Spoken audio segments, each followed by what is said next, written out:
Assalamu alaikum and welcome. You're watching Real English News along with your host Sharif Ikram Yamani. Let's have a look on today's top headlines.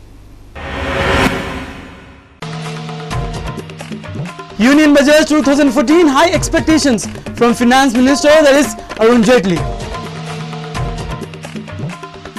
Israel Prime Minister Netanyahu says Israel strikes on Gaza will intensify.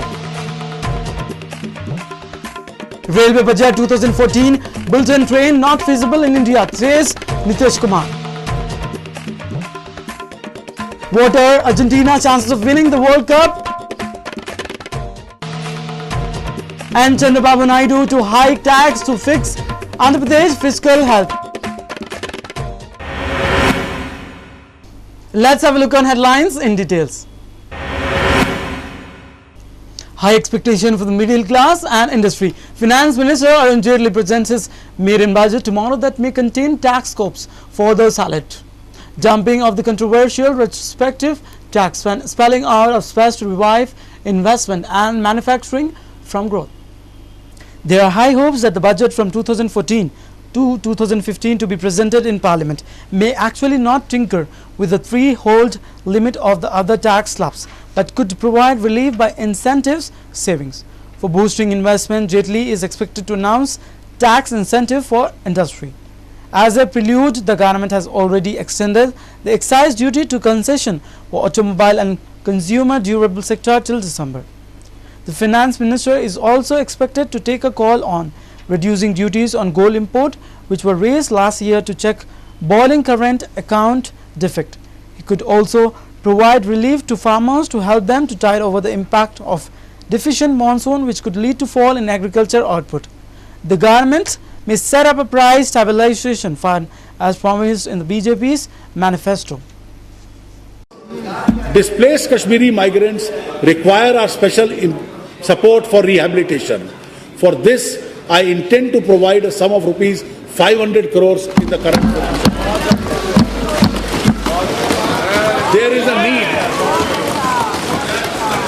There is a need to increase the capacity in the country for Himalayan studies. I propose to set up a national center for Himalayan studies in Uttarakhand with an initial outlay of rupees 100 crores. It is also proposed to set up a National Academy for Customs and Excise at Hindupur in Andhra Pradesh.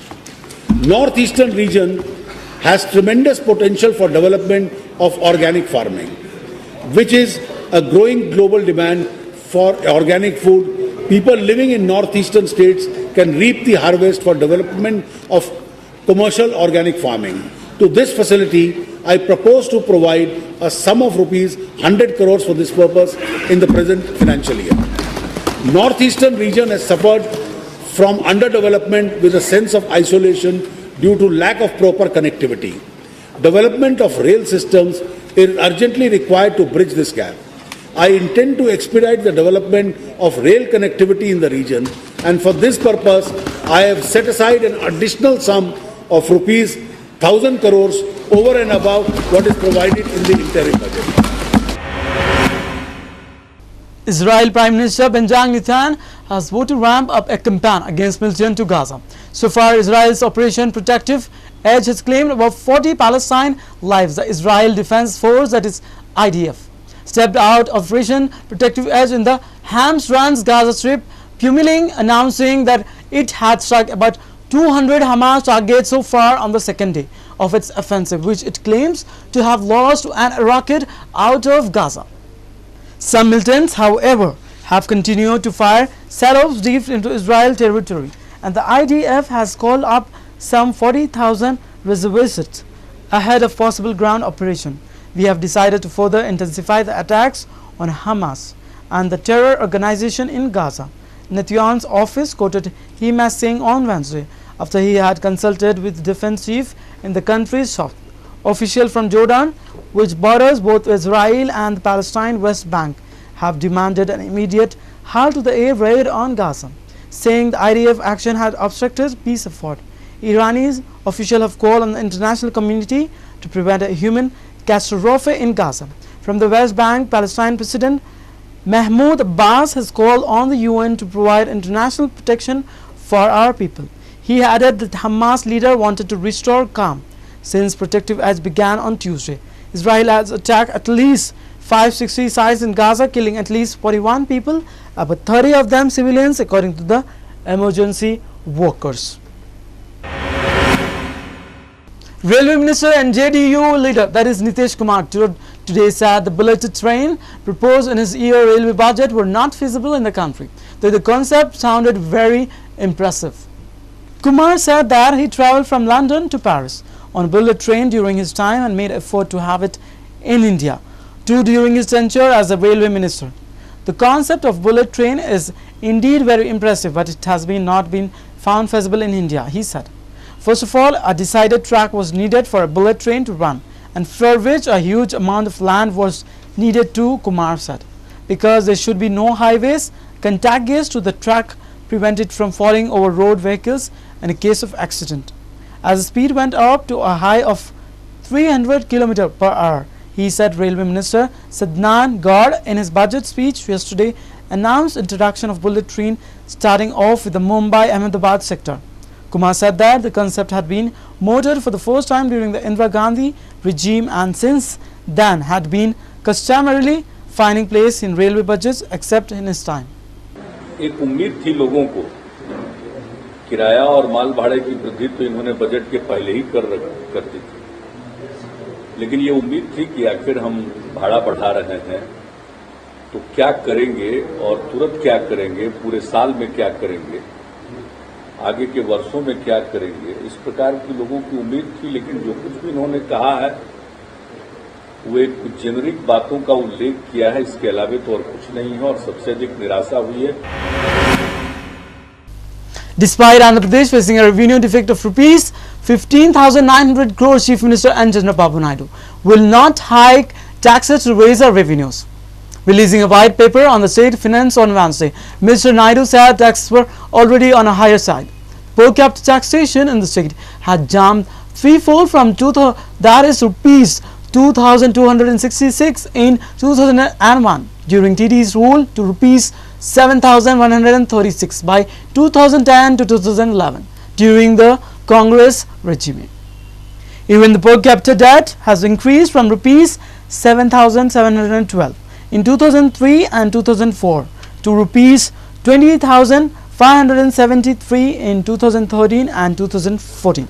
Blaming the inefficiency in the Congress rule, he added that rupees 1,07,456 crore had been borrowed over 9 years. It is rather disconcerting to note that of rupees 94,728 crore was spent between 2004 and 2005 and 2013 to 2014 to bring under irrigation a meager area of 4.12 lakh hectares, while the TD government spent rupees 10,070 crores in irrigation.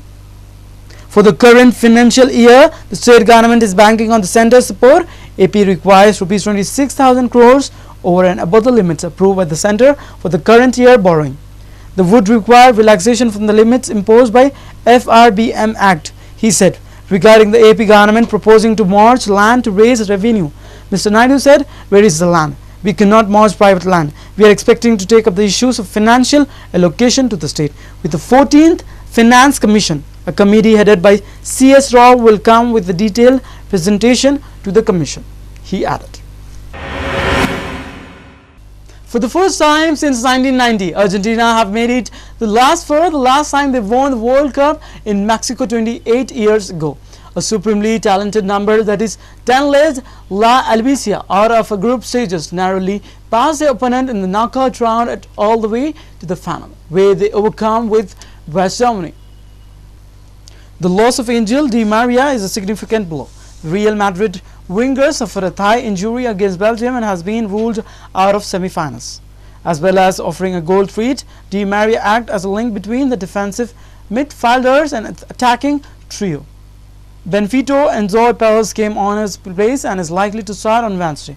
Picked over Evo Banga in the Argentina squad. Last season, Player of the Year in Portuguese League is soil midfielder, but offers a fraction of Di Maria vision going forward, and Argentina are in a danger of suffering lack of creativity against the Dutch.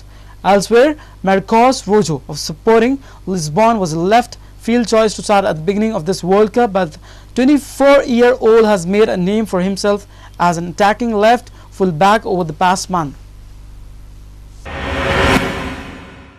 Let's have a look on today's sports news. Messi missing signature World Cup moment.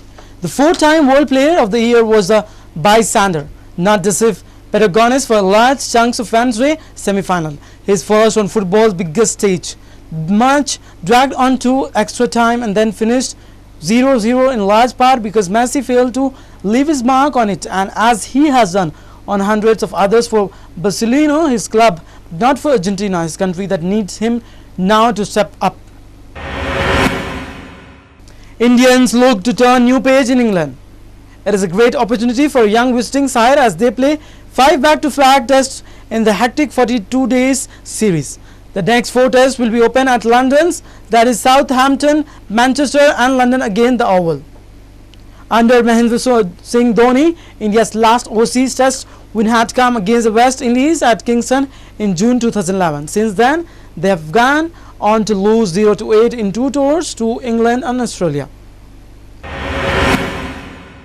South Korea coach resign after World Cup failure.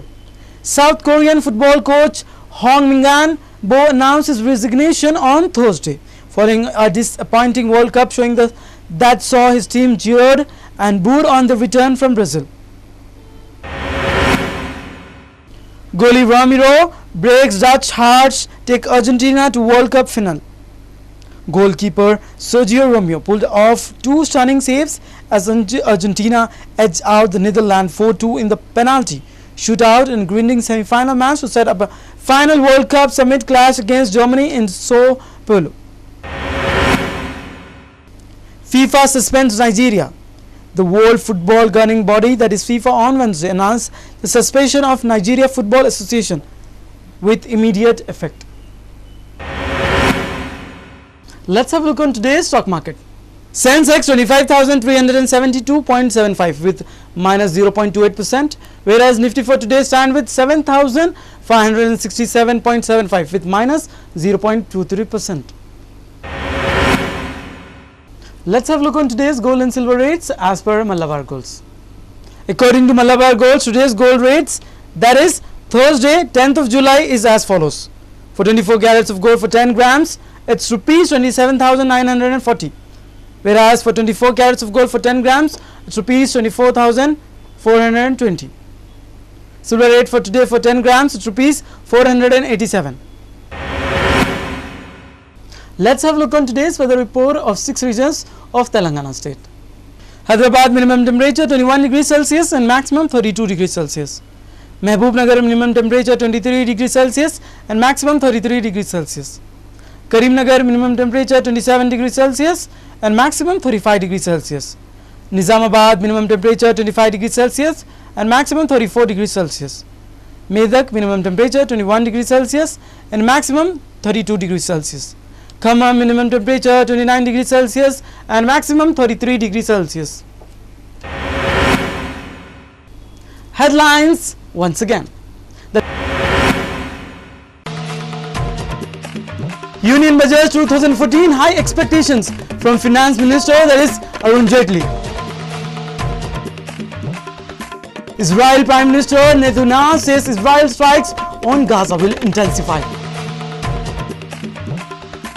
Railway Budget 2014, bulletin train not feasible in India, says Nitish Kumar. What are Argentina's chances of winning the World Cup? And Chandrababu Naidu to hike tax to fix Andhra Pradesh fiscal health.